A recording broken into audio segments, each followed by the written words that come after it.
Request for one of my popular cakes, and that is the rum cake. It is so decadent, so delicious, and it's perfect for any special occasion or even the holidays. So what I'm going to do is give you an instructional video and show you how it all comes together. And it doesn't take a lot of time. It's not a whole lot of ingredients because, you know, anytime that you're dealing with a pound cake, it's just really simple ingredients. And so I'll take you step by step, all the ingredients that you need. Of course, I have my recipe here. This is confidential, but now I'm sharing it with you. So anyway, I'm going to put this here as a guide, and I'm going to take you through how to prepare my rum cake. I sometimes call it Rum Pound Cake because I like to rum it up a little bit. So anyway, I'll take you through the steps. So right now I have my oven preheating at 350, and I have the rack at about center. I already have my Bundt cake pans, and I'll show you all of that when I get ready to pour the batter in. So, but right now, I'm just going to take you through the dry ingredients, and then we'll work with the wet ingredients with the mixer here, okay? So first up, so we have 3 cups of all-purpose flour. So you want to take that, and you want to make sure that you are level. See? You want to level, I don't know if you can see that, but anyway, level that off so you can get a good 3 cups. So that's 1 cup, 3. All right. So the next thing I want to add is all the things that are going to make it a little fluffier, a little moist, all those things, you know, it's just going to make it really good. So it's going to help this flour to rise. So I have a ½ teaspoon of baking powder, and I'm going to do a ½ teaspoon of baking soda. Anyway, so it's nice to kind of balance that so that because this is a dense cake, pound cakes are really dense, so you really need something that's really going to add a little bit of fluffiness to your batter. So with that, I usually take a wire whisk. And this also helps to break down the flour a little bit, so it's not as, you know, lumpy. So this helps to break it down. So also to that, what I want to do is add just a pinch of salt. All right, good enough. And I'll continue to stir that. And so guess what? That's it for the dry ingredients. So we can move to the wet ingredients, which is the fun part. We get to use this handy dandy mixer. So I love this mixer. It's a KitchenAid, by the way. So I have one. I bought one for my mom too. She absolutely loves it because we always bake cakes during the holidays. And so this helps to cut down on the process. So anyway, so I'll take you through that. So I'm going to move this aside for now. And I'm going to bring this over. I don't really need these things for now. Let me move these aside. All right, so here we go. So basically, your ingredients, your wet ingredients, that's my oven going off, so it's already preheated. So that's perfect timing. So let me look at my recipe here. So we're going to do 1 cup of butter. And so 1 cup of butter is basically 2 sticks. So, and what I like to do, I know that this machine can break this down, but I like to do is to kind of put it into pieces here so it can break down a little better. So like, let's just chop that up. And I also like to do room temperature so it's a little softer as well. So you're not fighting with it so much and it blends a little bit better. So, all right, so we got 2 there. To this, I am going to add sugar. So I need sugar. I know I said, so sugar is kind of a dry ingredient, but you know, sugar it melts down. So anyway, it is appropriate to do it here because sugar is one thing that you want incorporated throughout the entire cake because this is a sweet dessert. So you want to make sure that you're incorporating this into the entire dessert. So sugar will go next with your wet ingredient. So basically for sugar, we're going to do 2 full cups of sugar.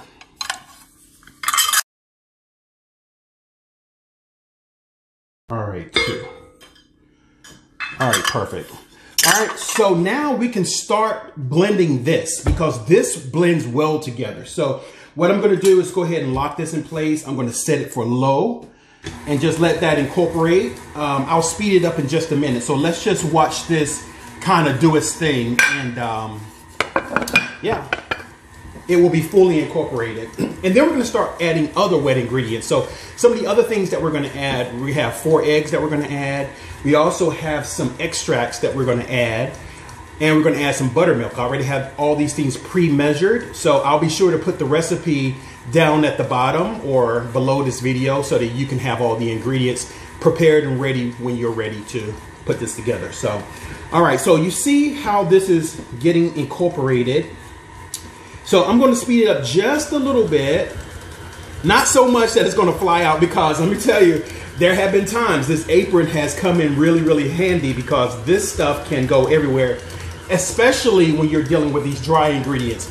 You may see a little bit of that a little later, because once I incorporate these dry ingredients, it tends to just kind of go all over the place. But that's a part of the baking process. So you really got to get your hands in it, sometimes a little bit more. So, but anyway, but it all comes together. So it's a really fun process. So don't be intimidated by baking.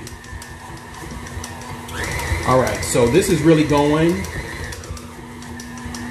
All right, so I'm gonna turn this on low. And so the next thing I'm going to incorporate are the eggs.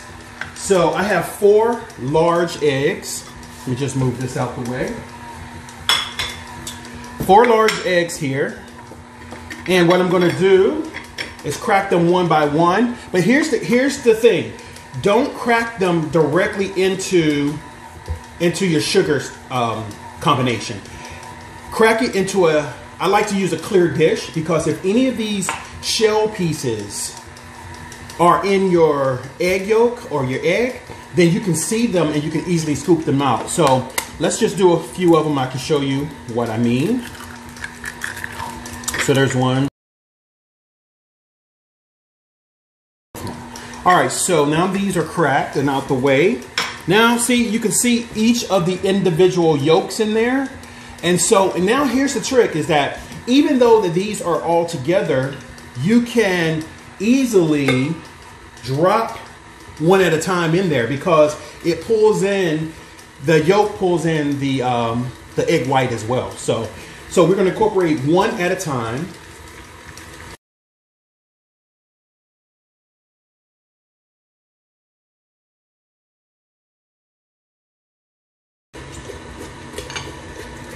And 4. So it was easy to incorporate those one at a time.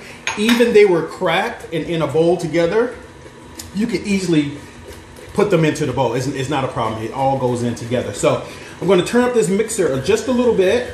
I just want it to get nice and fluffy, because you know eggs adds, you know, fluff to it, and eggs are very important in baking as well. So anyway, you just want to always make sure that your ratios are good, you know, meaning the amount of salt, the amount of baking powder, the amount of sugar. You know, there's always, like, it's not scientific. Well, actually, it might be scientific, but it's all about measurements and getting the appropriate measurements anytime that you're baking.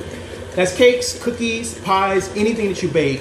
Just make sure you have your proportions ready. That's with sweets, baking with sweets, all right? So look, this is fully incorporated now. You can see it's a nice yellow tone, which is exactly what I want. So now what I want to do, I want to mix in extracts. So this is a rum cake, so there's a combination that I want to put in here. The first one would be a ½ teaspoon of vanilla extract. That goes right in. And I'm gonna let that incorporate. The second thing is a ½ teaspoon of rum extract. You know, so we want that rum flavor throughout. Now, once I pour the rum on top, you'll see it's a sugar rum type of excellence that goes on this cake, and you'll see that. So you'll see the majority of the rum at that time. So since we're doing rum, I like to incorporate some of the rum into the batter, and so why not do another teaspoon of rum? And so you can use different types of rum. This is Jamaican rum. So, of course, you can use Puerto Rican rum, you can use Dominican rum. I mean, it's just whatever your preference. I just happen to have Jamaican rum available because, you know, I like to keep a variety on hand. So this time I'm using Jamaican. So I'm going to use that for the teaspoon I just used, and I'm going to use Jamaican rum for the other part of it, which I put the glaze on. So you just keep that in mind. So you just want to be consistent. All right, so I think this is incorporated enough. Okay, so my next phase is to incorporate the dry that we already done, or it's already done. So we're going to incorporate this into this. Now, this is that messy part I was telling you about, so you have to be very careful. I have my mixer on low, but I guarantee you some of this is going to come out. So, I mean, it's just a chance you take. But if you just put it in very slowly, you should not have much of a big deal. So just be patient, let it incorporate, you know, do another scoop. You can see some coming out right now, but you know, that mixer is going so fast. You can also shut it down and add some of this, turn it back on, you know, continue that process.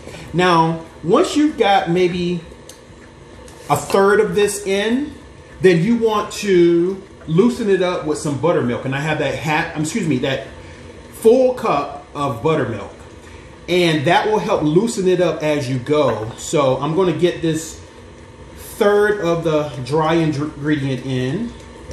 Whoops. And then I'm going to use a third of the buttermilk.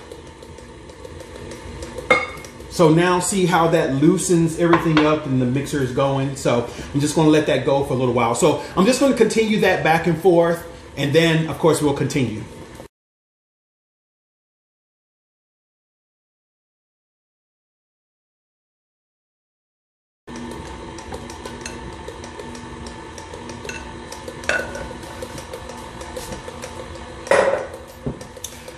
Okay, so we have that incorporated in.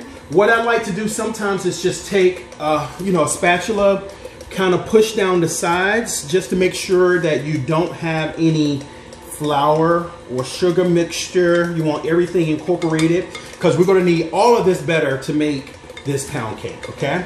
So I'm going to let it run for just a little while longer. In fact, hold up. I'm telling you, this is what it is. This is the thing.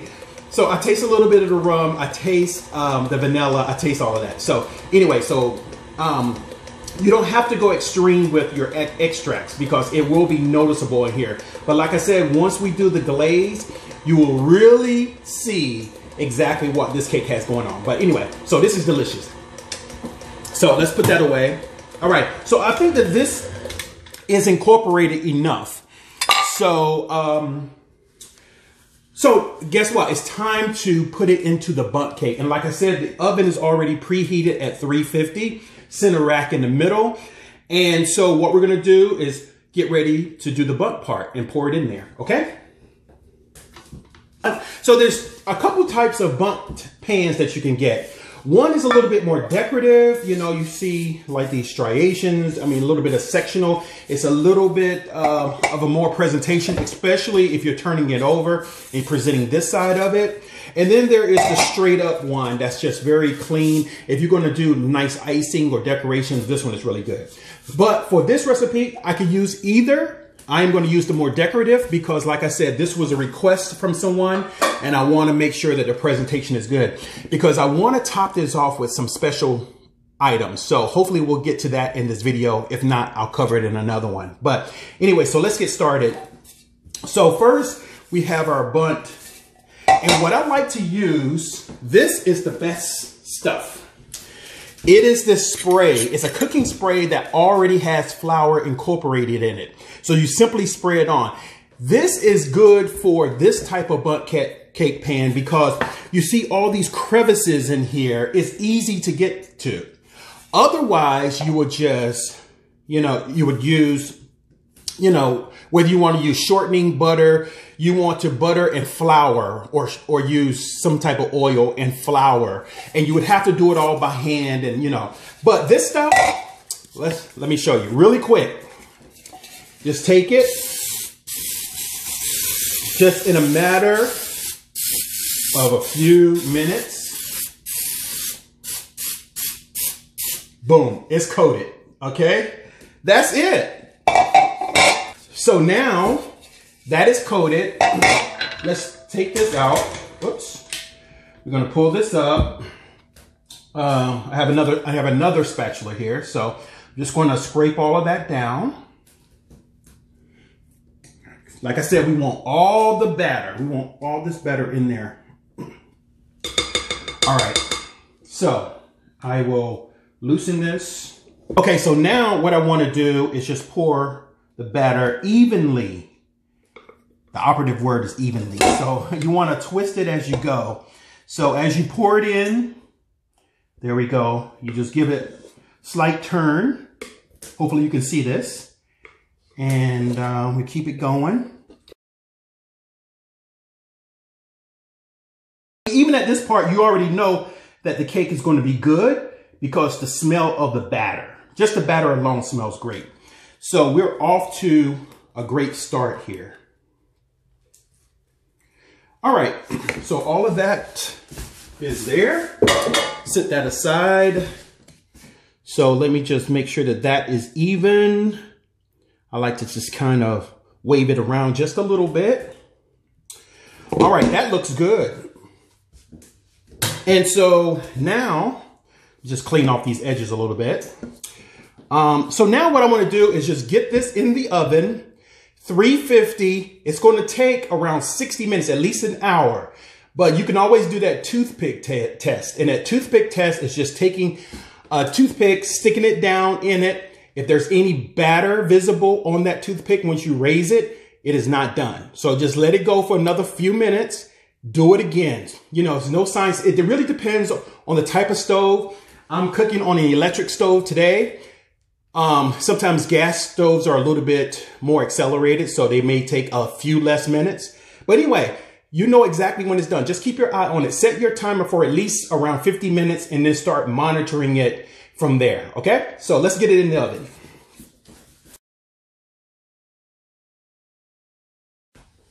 All right, so I have it in the oven, 55 minutes. I will start to check it, you know, around 50 minutes. So we'll just see the progress as it goes, and then I'll continue to check it with the toothpick. And so next up, I will show you how to make that rum glaze that is poured all over it. And that's what really makes it sensational. So stay with me. All right, so I am back with you, and I'm going to show you how to make that rum glaze that goes on the cake shortly after it comes out of the oven. I already set up my cooling rack for it, but we're going to actually pour this in while the Bundt cake is still in the pan, so it can soak up all of that moisture and all those juices from the rum butter mix. But look, this is very simple. This is very easy. It's a easy 3 combination glaze. Basically, it is your butter. And I have a pound of butter, which is 2 sticks. And again, I like to break that up so that it breaks down a little better. So let's get that in there. All right. So the next thing is, so the next thing is 1 cup of sugar.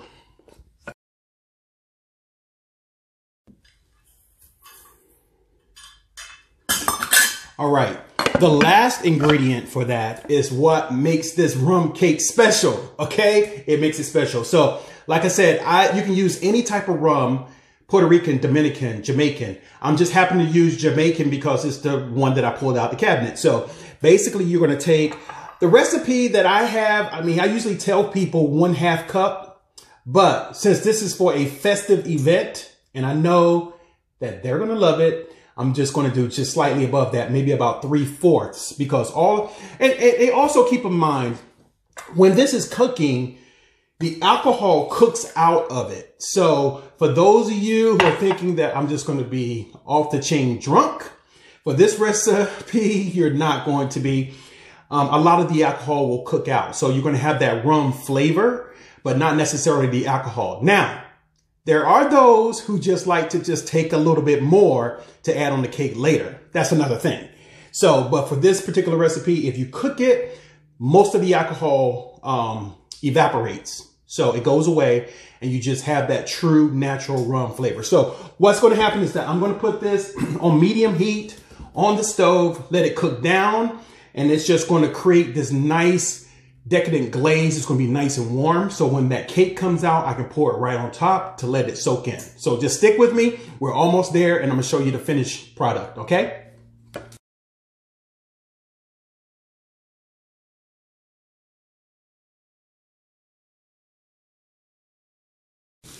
So I am back, and the cake is out of the oven. And as you can see, it's nice golden brown. It looks really, really good. I did use the toothpick test by just poking it and see if there's any batter. And of course, there's no batter, so it's good to go. This only took me actually about 50 minutes. The original 50 minutes that I clocked, that's all it took. But like I said, start checking it after the 50-minute mark.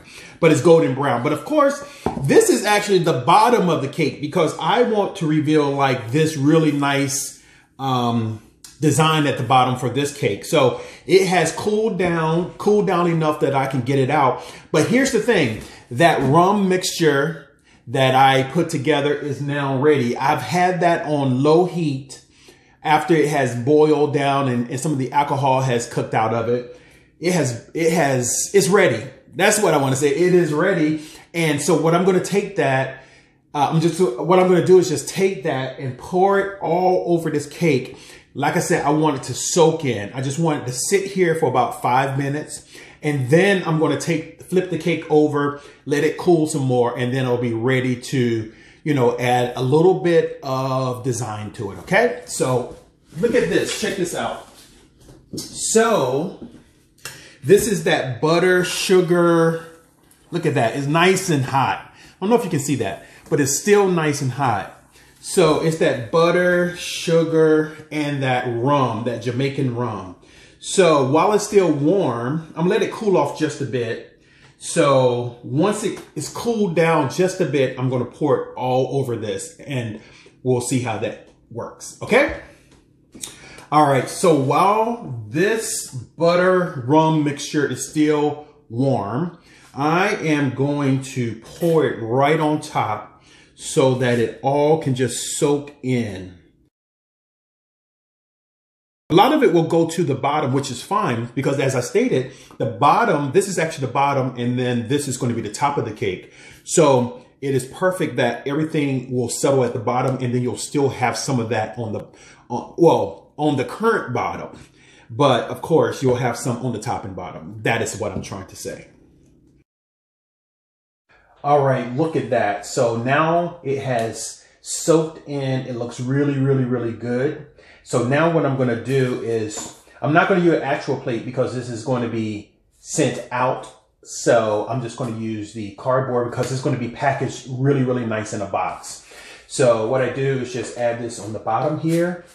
And then we're going to do a flip and we can get the reveal.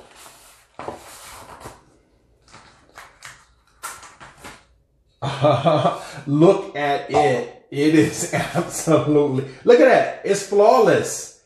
It is all saturated with all this rum and butter. It's just going to be so nice. So what I'm going to do is do a drizzle on top and add some more garnishments. And it's going to be the perfect holiday celebration, whatever you want cake. Just Sunday dinner. All right. So we'll give you the next view in just a second. So let's make the drizzle that's going to go on top of the cake. So basically I have 4 tablespoons of powdered or confectioner's sugar. I have 1 tablespoon of butter. And then I have milk or half and half just to thin it out. And we're going to eyeball that. And if you want to give it some extra rum flavor, then you want to use a little bit of rum extract. Okay, so let's first combine the butter and the confectioner sugar or powdered sugar. And we'll start with that. All right, and now let's start incorporating the milk or half and half, whichever you choose. But what we want to do is get it to a runny consistency so that it can just basically drape over the cake. So we want it to be a little runny. So let me stir this because I want to get all those little lumps out of the powdered sugar. I do want to add just a tad bit, a drop of rum extract just to give it some flavor. Really incorporate that. And so I want it just a little loose. So this is what you have to eyeball. And these are just the main ingredients for it. So of course you can double it, triple it, whatever you want to. So we just want it to be, see, that's almost there. So just a little bit runny so that it kind of cascades down the cake, you know, and you'll see how it all comes together. I'll drizzle this for you onto the cake. So you see that? It's nice and runny. That's exactly the consistency. So keep a little on the side just in case it starts to solidify. Then you can also loosen it up with just a little bit more. So, all right. So that's basically it. That is the drizzle that we're going to use. All right, so this is my rum cake, and then this is my rum drizzle, if you will. So what I'm going to do is, like I said, I want to loosen it up a little bit because it did stiffen a little. So I just want it runny. The cake is cool, but still slightly warm, just the slightest warmth. But that's fine because we want this to run down the cake. So basically, once you have this incorporated, you want to take your spoon and just make some pattern on here. See, I like it a little bit more runny than this, so let me stop there and let me add just a little bit more just to get it to a consistency. But I also want it to stick as well. So, you know, so you want it to make sure that it's visible on the cake. So there we go. See how we have that? And you can go in a crisscross pattern. I just like to kind of go back and forth, and it's nice to have it just kind of running down the inside. So just all over the cake, see? And then you can always do one level, and then you can always go back and add more. But you just want to just really just complement the cake just by adding some spirals or something that's just making it interesting. So, you know, and I love when it collects down in the center because that center we're just going to load with all kinds of goodies in there. So I think I'm going to do some sugared cranberry and also some sugared rosemary as just as a garnishment. But oh my God, this is already looking so great. And so, and if I think this is plenty for this cake, if you want more, always just take those same ingredients and make a little more. But this is basically it. See how it all came together. But really what's going to set it off is once we put those cranberries in the middle, and then I'm just going to put a halo of rosemary, sugared rosemary. So it's going to look like it's almost frosted. So, all right, so stay tuned. And there you have it.